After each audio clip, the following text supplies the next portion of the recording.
given that he could not comport himself, then the president has taken the decision to relieve him of his post. And I am particularly excited that the president did not do it in a reshuffle, that the president singled out Martin Aidoo and dismissed him. You see, oftentimes... What difference would it have made? Hold on, let me explain. Oftentimes, there have been several accusations by those who want to accuse this president of not making or a stand and taking decisions. The president dismissed Moses Asaga. He got rid of Alhaji Mubarak Muntaka. He got rid of Dr. George Yankee. And now, in perhaps his biggest show of strength, he has gotten ready, he has dismissed a man whom he had penciled as his vice presidential candidate in 2000. In fact, a man whom he stood elections with in 2000. Now, how much more strength does somebody need to show? You see, when Haruna Eseku pointed a finger of corruption at President Duffuor and said that indeed President Duffuor was at the helm of collecting kickbacks, you will realize that the axe fell on him. They made it impossible for him to contest as the chairman. They made him abdicate his position. And I, as just taking off my political lenses, colored lenses for a moment, think that when people behave in that kind of way, it is important that the team, the collective, shows that it will not accept indiscipline. There is a very, very good reason why in the army there is a strong line of discipline, hierarchy of discipline. Because it is important that when you are a team, when people's lives depend on each other, you understand that it is the most critical factor is not what you think you know. You see, as a member of the NDC communication team, I was particularly affronted by what Martin Aidoo said, because we have put ourselves through so much, we have done so much work, unpaid work, for which we thought that people like him should have been more appreciative, because a lot of the things that we have done has saved situations where he is concerned. And all four of us are members of the communication team. You know what we've been putting ourselves through. How many times did he appear when he was called? Did he ever have time to show up? And assuming that you felt so contemptible towards the communication team, you do not go on another limb and then go and insult us further. But I reserve my harshest comments for what he said about being begged to become a minister. Nobody begged him to become a minister. He knows that. We know it. And in furtherance to what Stan was saying, I would appeal to him to be very, very circumspect in any more submissions and or comments he makes from here on in, because people know his history about how he virtually implored the presidency to make him a minister. We all understand that he would have wished to be the vice president, but that is not what it is. He had an opportunity to anchor this president to win the presidency when the NDC was actually in government. He failed to do it. The president, in his wisdom, in 2008, thought that John Mahama was going to be the best person to anchor him to victory. And that decision has been borne out by history to be perhaps one of the most politically savvy decisions anybody has ever made in the history of politics in this country. And so Martin Aidoo has exhibited, for me, throughout all this, that he would have wished to be something else than what it is. And that informs, let me finish this, it's very important. That informs his behavior. Look, he has written disrespectful letters to senior members of government. I will not put out those he did it to, but name it, he did it. And he finally took it a step too far and took his disrespect to a meeting at which the president was superintending. Make it sound like just reward.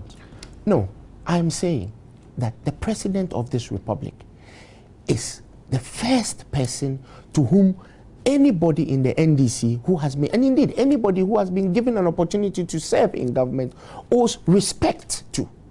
So if you go to a meeting that he superintends and you decide to misconduct yourself, You know, and I think that misconduct is even putting it mildly. Some of us know what happened, but for the interest of political discourse, we will leave it there. Let me just bring in Felix. You from almost day one called for Mr. Martin Aidoo's head. I mean, do you feel vindicated, fulfilled, well, I think unsurprised by today's Well, I'm not surprised, really. I had expected it all along, except that I expected him to have done the honorable thing and go himself and not wait to have been dismissed. Because from the moment that he penned down that statement and fired it to the press, he had made his position in government untenable. I mean, to the extent that a minister of state of his standing would exhibit that level of irascibility and not demonstrate the sort of gravitas that you expect to come with his position, and write such a statement without recourse to lay down processes, without recourse to the president, at whose pleasure he serves, to remonstrate, even if he felt that he had been unfairly treated by some sections of the NDC media. I felt that he had broken a certain line. He had crossed a certain barrier that was intolerable. And there's no administration anywhere in this world that will countenance that sort of behavior. Again, you have a minister of state who, at a time when the opposition parties are behaving like vultures and are swelling all around the NDC and making false allegations and casting aspersions and insulting the president over this Woyome matter. You have the Attorney General come to make what is clearly a vacant general sweeping allegation that he has been unable to prove or substantiate subsequently, which sought to give ammunition to the opposition to attack the president further. Why? You have the MPP, the party that, in my view, formed the most corrupt government in our history, have the nerve to point accusing fingers at this president, who, again, in my view, has exhibited more integrity than many of the presidents that we've had in this country. It is indeed a very sad commentary to make indeed. But it is simply because Mr. Aidoo failed to observe the sort of circumspection that you expect him to have observed under these circumstances, to the extent that he was even given an opportunity and tolerated by the president to explain or expatiate further on the allegations with a view to going for the corporate, if indeed there were such elements within government. Mr. Aidoo showed absolute contempt to the president when refusing to do so and behaving in the manner that Stan and Kojo have described. I think that it had reached a level that even the president, with all his patience and forbearance, could not tolerate. And so Mr. Aidoo was given his marching orders. And I think that it should be a lesson to all appointees in government, that perhaps the president is accommodating. He listens to everyone. He would allow you to make your point in the event that you have a grievance. But I don't think that he is to be taken for granted. Perhaps many people have mistaken his forbearance to mean weakness. I think that those who think that we would be in for a rude shock. Absolutely. But about taking another break, but quickly, is the issue one of insubordination, just insubordination, or that Mr. Martin Aidoo failed to name names? Yeah, when I made my call on Saturday, last week Saturday, I was coming from an angle of insubordination. Even that act of insubordination alone was enough to warrant his outright dismissal. Did he name names? No, he did not name names. Well, let me Kojo, I'm afraid we have to take a quick commercial break. We'll be I'm not sure right back. Names. This is the Majority Caucus here on Multi TV. Please don't go away.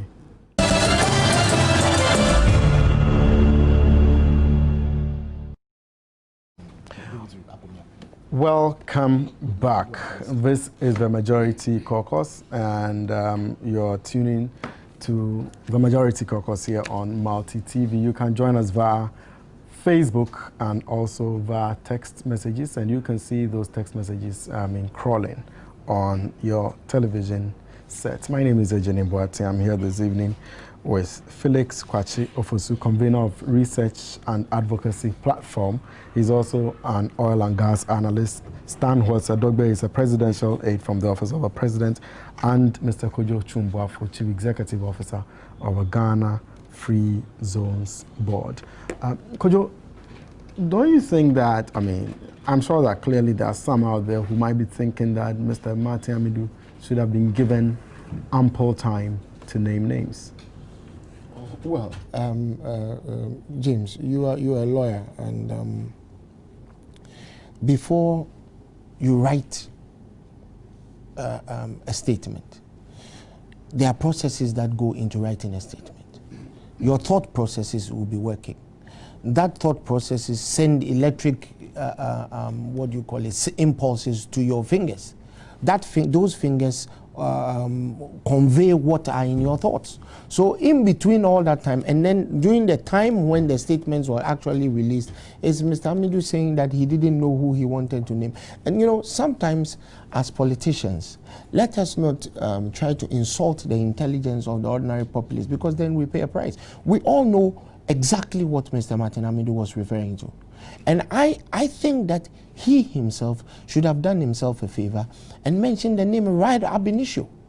He should, in his statement, have named whatever names he wanted to name. Then his position would have been made more tenable, because then he wouldn't have had to explain what he was talking about. But I think that he wanted to create some mischief.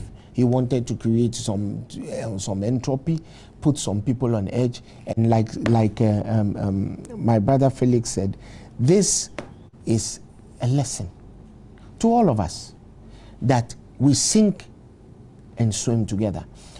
Mr. Martin Aidoo should never have penned that letter. You see, it is one thing, for example, going to a radio station, mouthing off, and then when you are asked, you say, oh, I was speaking within a certain context. But once you have put your thoughts to paper and released it as a press statement, it is assumed that you were compos mentis when you were doing it. And there's absolutely nothing for me. You notice that some of us, myself inclusive, have stayed off the airwaves for a while, because I was watching with keen interest what was going to happen with this matter, because I thought that it was in extremely bad taste, and it was going to be extremely bad for some of us who are going to play an active role in the upcoming election, to work with an attorney general who had no respect for the president's communication team. Now, I come to you, Felix. What is it that you find untoward or unbecoming of Mr. Martin Aidoo's statement? Because clearly you get a sense from his statement that he's playing hero. He's the guy who is protecting the public purse. He is the whistleblower. So why does he suffer this consequence? What do you find untoward? That is precisely the problem I have with his conduct. Now, Mr. Aidoo wrote that statement on a Thursday.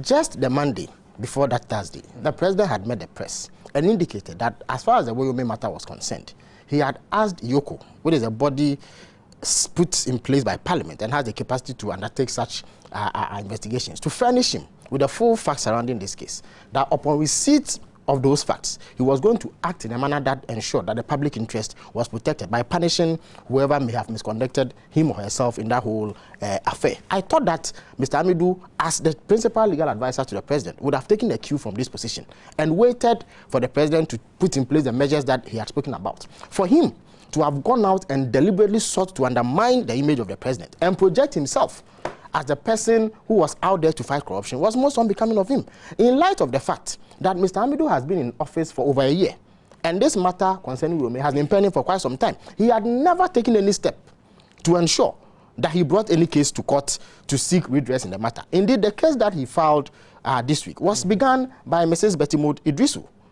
And therefore, for Mr. Aidoo to create the impression that it is he who is out there to get some wrongdoers in government and that the rest of the members of the government were out there to do a cover-up was most unfortunate. And that is what, for me, opened up the president to public ridicule and undermined the confidence that ordinarily we should have reposed in him. Because this is a president who has a solid track record as far as dealing with corruption is concerned. Kojo mentioned what do you call it, Moses Asaga incident. Moses Asaga was penciled down to be Western Housing Minister. Because of some misconduct, the president immediately sanctioned him. The Muntaka case came. He made him go. The Sipayanki MNJ matter came. All the people involved were asked to resign their post. And subsequently, the cases were dealt with in a manner that was satisfactory to the people of this country. So there is absolutely every confidence in this president that he is going to handle this matter in a manner that would meet the expectation of the people of Ghana. Mr. Aidoo's conduct deliberately sought to chip away at the credibility of the government. I do not know what his motivation was. Perhaps Stan gave insight when he said that because he had gotten wind that he perhaps would be reshuffled out of space. He wanted to do something to spite the president or to safeguard his own position and make himself the hero. You find that suddenly it is members of the MPP who are jumping to Mr. Aidoo's defense. Of course, we all know that they are doing it for opportunistic propagandist reasons and that the MPP itself has never been interested in protecting the public person. When Haruna Seku did what he did and accused President Duffuor of collecting bribes or kickbacks at the castle, you recall that he was actually held hostage at a hotel in Tasano and prevented from going to the Congress grounds at Legon.